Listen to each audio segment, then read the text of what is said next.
సలీం వాస్తిక్ అనే వ్యక్తి సోషల్ మీడియాలో ఇస్లాం మతాన్ని తీవ్రంగా విమర్శించే ఎక్స్ ముస్లింగా ప్రసిద్ధుడు. అయితే ఫిబ్రవరి 27, 2026న గజియాబాద్లోని ఆయన నివాసంలోకి ఇద్దరు వ్యక్తులు హెల్మెట్లు ధరించి ప్రవేశించారు. ఆ విధంగా వారు వాస్తిక్ గొంతును పేపర్ కట్టర్తో కోయడానికి ప్రయత్నించడమే కాకుండా పదునైన గాజు ముక్కలతో ఆయన పొత్తి కడుపుపై దాడి చేశారు. అయితే నేను ఈ దాడిని పూర్తిగా ఖండిస్తున్నాను, ఏదైనా మీకు అభ్యంతరం ఉంటే చట్టపరమైన చర్యలు తీసుకోవాలి తప్ప ఒక ఉన్మాదిగా మారి ఒక వ్యక్తిని హత్య చేయడం ఇస్లాం కూడా దీన్ని ప్రోత్సహించదు. అయితే ఈ దారుణమైనటువంటి దాడికి సంబంధించినటువంటి సీసీటీవీ దృశ్యాలు సోషల్ మీడియాలో వైరల్ అయ్యాయి. ఇది మతపరమైన ఉద్రిక్తతలకు దారితీసింది. పోలీసులు ఈ కేసును చాలా సీరియస్గా తీసుకున్నారు. దాడి చేసింది అమ్రోహా ప్రాంతానికి చెందినటువంటి అన్నదమ్ములు జీషాన్ మరియు గుల్ఫామ్ అని పోలీసులు కనిపెట్టారు. వీరికి మతం పట్ల విపరీతమైనటువంటి పిచ్చి ఉందని పోలీసులు ప్రకటించారు. పోలీసులు నిందితులను పట్టుకోవడానికి అస్సలు ఆలస్యం చేయలేదు. మార్చి 1వ తేదీ రాత్రి జరిగినటువంటి ఒక దాడిలో తమ్ముడు జీషాన్ పోలీసుల చేతులు చనిపోయాడు. అంతటితో ఆగకుండా మార్చి 3న జరిగినటువంటి మరో ఎన్కౌంటర్లో అన్న గుల్ఫామ్ను కూడా పోలీసులు కాల్చి చంపేశారు. అయితే ఈ ఘటనను పోలీసులు తమ ప్రాణాలు కాపాడుకోవడానికి చేసిన కాల్పులు సెల్ఫ్ డిఫెన్స్ అని సమర్థించుకున్నారు. నిందితులు ముందుగా పోలీసులపై కాల్పులు జరిపారని, అందుకే తాము కూడా తిరిగి కాల్చవలసి వచ్చిందని డీజీపీ ఆఫీస్ తెలిపింది. ఈ ఎన్కౌంటర్లపై వారి తండ్రి బునియాద్ అలీ చాలా బాధపడ్డాడు. నా కొడుకులు తప్పు చేసి ఉంటే వారిని కోర్టులో హాజరుపరిచి శిక్షించాల్సింది, కానీ పోలీసులు ఇలా నేరుగా కాల్చి చంపడం ఏంటి అని ఆయన ప్రశ్నించారు. ఒకవేళ వారు నేరం చేశారని తనకు తెలిస్తే తానే స్వయంగా పోలీసులకు పట్టించేవాడినని, అసలు విచారణ లేకుండానే తన ఇద్దరు కొడుకులను చంపేయడం చాలా దారుణమని ఆయన ఆవేదన వ్యక్తం చేశారు. ఉత్తరప్రదేశ్ ముఖ్యమంత్రి యోగి ఆదిత్యనాథ్ నేతృత్వంలోని ప్రభుత్వం నేరస్తులు కానీ వారు చేసే నేరాలు కానీ రాష్ట్రంలో ఉండకూడదు అనే స్పష్టమైన ఆదేశాలు జారీ చేసింది. ఈ విధానం నేరాల నియంత్రణకు సహకరిస్తుందని ప్రభుత్వం చెబుతున్నప్పటికీ క్షేత్రస్థాయిలో ఇది ఒక వర్గాన్ని లక్ష్యంగా చేసుకుంటుందని డేటా సూచిస్తోంది. యూపీలో జరుగుతున్న ఎన్కౌంటర్లో ముస్లింల సంఖ్య చాలా ఎక్కువగా ఉందని అంతర్జాతీయ మానవ హక్కుల సంస్థలు ఆరోపిస్తున్నాయి. ప్రభుత్వ నివేదికల ప్రకారమే అక్కడ ఎన్కౌంటర్లో చనిపోయినటువంటి వారిలో 37% మంది ముస్లింలే. వేరే వర్గాలకు చెందిన నిందితులకు కోర్టులో విచారణ ఎదుర్కొనే అవకాశం లభిస్తుంది, కానీ ముస్లింల విషయానికి వస్తే మాత్రం పోలీసులు నేరుగా ఎన్కౌంటర్లు చేయడానికే మొగ్గు చూపుతున్నారు. అయితే ఇక్కడ గమనించాల్సిన విషయం ఏమిటంటే ఎక్స్ ముస్లిమ్స్ అనే ఒక పెద్ద ర్యాకెట్ నడిపించబడుతుంది. అంటే వీళ్ళు ఇస్లాంని వదిలేసి ఇస్లాంను తీవ్రంగా విమర్శిస్తూ పనిగట్టుకుని ఇస్లాంపై ముస్లింలపై బురద జల్లే ప్రయత్నం చేస్తూ ఉంటారు. ఇది సరైన విషయం అయితే కాదు.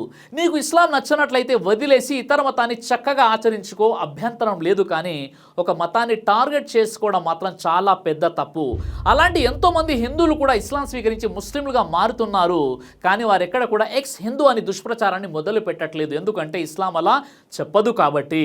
మన భారతదేశం ఇది ఒక లౌకిక దేశం. ఇక్కడ ఎవరైనా వారికి నచ్చిన మతాన్ని స్వీకరించవచ్చు, దాన్ని పాటించవచ్చు, కానీ ఏ మతాన్ని కూడా కించపరిచి మాట్లాడే హక్కు వారికి లేదు. అయితే ఒక వ్యక్తి తన మతాన్ని మార్చుకోవచ్చు, అది భారత రాజ్యాంగం ఇచ్చిన వ్యక్తిగత స్వేచ్ఛ. కానీ ఆ స్వేచ్ఛను ఉపయోగిస్తూ ఇతర మతాలను అవమానించడం, దూషించడం లేదా ద్వేషాన్ని రెచ్చగొట్టే విధంగా ప్రచారం చేయడం మాత్రం చట్టపరంగా కూడా తప్పే. భారతీయ శిక్షా స్మృతిలో ఐపీసీ కూడా దీనికి సంబంధించినటువంటి నిబంధనలు ఉన్నాయి. సెక్షన్ 295A ప్రకారం ఏదైనా మత విశ్వాసాలను ఉద్దేశపూర్వకంగా అవమానించేలా మాట్లాడితే లేదా ప్రచారం చేస్తే అది నేరంగా పరిగణించబడుతుంది. అలాగే సెక్షన్ 153A ప్రకారం మతాల మధ్య ద్వేషాన్ని రెచ్చగొట్టే చర్యలు కూడా శిక్షార్హమైన నేరాలే. అందువల్ల భావ వ్యక్తీకరణ పేరుతో ఇతరుల మత విశ్వాసాలను దెబ్బతీసేలా ప్రచారం చేయడం సరైనటువంటి విషయం కాదు. సమాజంలో శాంతి, పరస్పర గౌరవం ఉండాలి. అదే సమయంలో ఎవరైనా వ్యక్తి తప్పుగా మాట్లాడాడని లేదా మతాన్ని విమర్శించాడని వారిపై దాడి చేయడం లేదా ప్రాణం తీసే ప్రయత్నం చేయడం కూడా అత్యంత తీవ్రమైన నేరంగా పరిగణించబడుతుంది. భారతీయ చట్టాల ప్రకారం ఇది సెక్షన్ 307 అటెంప్ట్ టు మర్డర్ లేదా సెక్షన్ 302 మర్డర్ వంటి తీవ్రమైన కేసులకు దారితీస్తుంది. కాబట్టి ఒకవేళ ఎవరైనా మతాన్ని అవమానించేలా మాట్లాడితే దానికి సమాధానం హింస కాదు, చట్టపరమైన మార్గం. కోర్టు ముందు కేసు వేయడం, చట్టం ద్వారా చర్యలు తీసుకోవడం మాత్రమే సరైన మార్గం. అయితే ఈ ఘటనలో చాలా మంది ప్రశ్నిస్తున్న ముఖ్యమైన విషయం ఏంటంటే ఒకవేళ నిందితులు నేరం చేసి ఉంటే వారిని కోర్టులో హాజరుపరిచి విచారణ జరిపి శిక్షించాల్సింది, కానీ విచారణకు ముందు జరిగే ఎన్కౌంటర్లు న్యాయ వ్యవస్థపై కూడా అనేక ప్రశ్నలు లేవనెత్తుతున్నాయి. ఒక మతాన్ని టార్గెట్గా చేసుకుని ఎంత పక్షపాతం వహిస్తున్నారనే విషయానికి మరొక సంఘటన చూసినట్లయితే మార్చి 2న లక్నోలో కృష్ణానగర్ ఎల్డీఏ కాలనీలోని సంజీవ్ త్రిపాఠి అనే ఒక పెద్ద కాంట్రాక్టర్ ఇంట్లో ఆయన కుమారుడు నవనీత్ త్రిపాఠి పుట్టినరోజు వేడుకలు జరుగుతున్నాయి. 13 ఏళ్ల ఉనైజ్ ఖాన్ తన స్నేహితులతో కలిసి ఆ వేడుకకు హాజరయ్యాడు. సాయంత్రం 6:40 సమయంలో సంజీవ్ త్రిపాఠి పేరు మీద ఉన్నటువంటి లైసెన్స్ రివాల్వర్ నుండి బుల్లెట్ పేలి ఉనైస్ ఖాన్ నుదుటిపై తగిలింది. బాలుడిని వెంటనే ఆసుపత్రికి తరలించినప్పటికీ అతను అప్పటికే మరణించినట్లు వైద్యులు ధృవీకరించారు. అయితే ఈ ఘటనలో పోలీసులు మొదటి నుండి అనుసరించిన ధోరణి ప్రశ్నార్థకరంగా ఉంది. ప్రారంభంలో దీనిని యాక్సిడెంటల్ ఫైరింగ్గా చిత్రీకరించడానికి పోలీసులు ప్రయత్నించారు. అయితే లక్నోలో జరిగినటువంటి ఈ ఘటనపై కృష్ణాసాగర్ ఏసీపీ మాట్లాడుతూ మైనర్లు ఆడుకుంటూ రివాల్వర్ను తీసుకున్నారని, వీడియోలు తీసుకునే క్రమంలో అది పొరపాటున పేలిందని అన్నారు. అయితే పోలీసుల రికార్డుల ప్రకారం ఇది ఒక ప్రమాదంగా నమోదైంది. కానీ బాధితుడి తండ్రి జమీర్ ఖాన్ ఆరోపణలు దీనికి భిన్నంగా ఉన్నాయి. సంజీవ్ త్రిపాఠి గతంలో ఒక స్కూల్ మీటింగ్లో తన కుమారుని బెదిరించాడని, ఇది ఉద్దేశపూర్వకంగా జరిగిన హత్యనని ఆయన పోలీసుల ఫిర్యాదులో పేర్కొన్నాడు. సంజీవ్ త్రిపాఠి కేసులో పోలీసులు చేసినటువంటి పని నిందితులకు లాభం చేకూర్చేలా ఉంది. బాధితుడి కుటుంబం గట్టిగా అడగడంతో మొదట దీనిని హత్య సెక్షన్ 103 కింద నమోదు చేశారు. కానీ ఆ తర్వాత పోలీసులు ఆ సెక్షన్ను మార్చేసి అది ప్రమాదవశాత్తు జరిగినటువంటి మరణం సెక్షన్ 105 అని రాశారు. ఇలా సెక్షన్ మార్చడం వల్ల నిందితులు కఠిన శిక్ష నుంచి సులభంగా తప్పించుకోవచ్చు మరియు వారికి బెయిల్ కూడా త్వరగా దొరుకుతుంది. కానీ సంజీవ్ త్రిపాఠి తన తుపాకీని పిల్లలకు దొరికేలా అజాగ్రత్తగా పెట్టాడు. దీనిపై అతని మీద చర్యలు తీసుకోవాలని చాలామంది డిమాండ్ చేశారు. కానీ అతను ఒక పెద్ద కాంట్రాక్టర్ కాబట్టి పోలీసు అతని విషయంలో చాలా మెత్తగా వ్యవహరిస్తున్నారని ఆరోపణలు వస్తున్నాయి. ఆ విధంగా కేవలం ఆ మైనర్ బాలుడిని జువైనల్ హోమ్కు పంపి ఆ కేసును ఇంతటితో ఆపేయాలని పోలీసులు చూస్తున్నట్లు కనిపిస్తుంది. ఈ రెండు సంఘటనలు చూస్తే యూపీలో న్యాయం ఎంత పక్షపాతంగా ఉందో మనకు అర్థమవుతుంది. లక్నో కేసులో నిందితుడు ఒక పెద్ద హిందూ కాంట్రాక్టర్ కాబట్టి పోలీసులు అతన్ని కాపాడడానికి ఆ ఘటనను ఒక ప్రమాదం అని చెప్పారు. కానీ ఘజియాబాద్ కేసులో నిందితులు ముస్లింలు కావడంతో పోలీసులు ఎటువంటి విచారణ లేకుండానే వారిని కాల్చి చంపేశారు. ఒకే రాష్ట్రంలో మనిషి హోదాను బట్టి, మతాన్ని బట్టి చట్టం ఎలా మారుతుందో దీనివల్ల మనకు స్పష్టంగా అర్థమవుతుంది.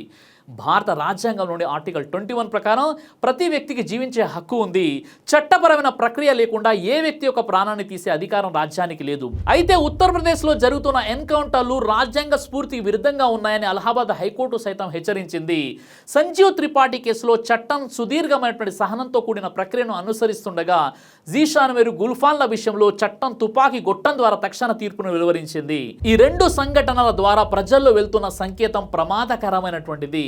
ఇది న్యాయ వ్యవస్థపై నమ్మకాన్ని తగ్గించడమే కాకుండా సమాజంలో ప్రతీకారేచ్ఛను మరియు అభద్రత భావాన్ని పెంచుతుంది.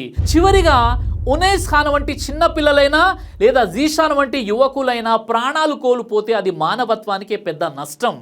చట్టం తన పని తాను చేయాలి, కానీ అది మతం లేదా హోదా చూడకుండా అందరికీ సమానంగా మరియు రాజ్యాంగబద్ధంగా ఉన్నప్పుడే దానికి నిజమైన విలువ ఉంటుంది.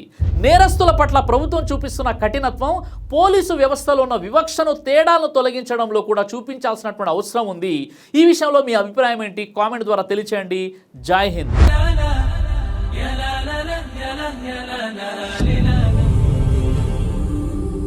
బ్రదర్ సిరాజ్ అని యూట్యూబ్ ఛానల్ని మీరు సబ్స్క్రైబ్ చేసినట్లయితే ఇన్షాల్లా దేవచిత్తం అయితే మీకు వీడియోస్ వస్తుంటాయి. అదేవిధంగా బ్రదర్ సిరాజ్ అనేటటువంటి ఫేస్బుక్ని కూడా లైక్ చేయడం వల్ల మీకు వీడియోస్ వస్తుంటాయి.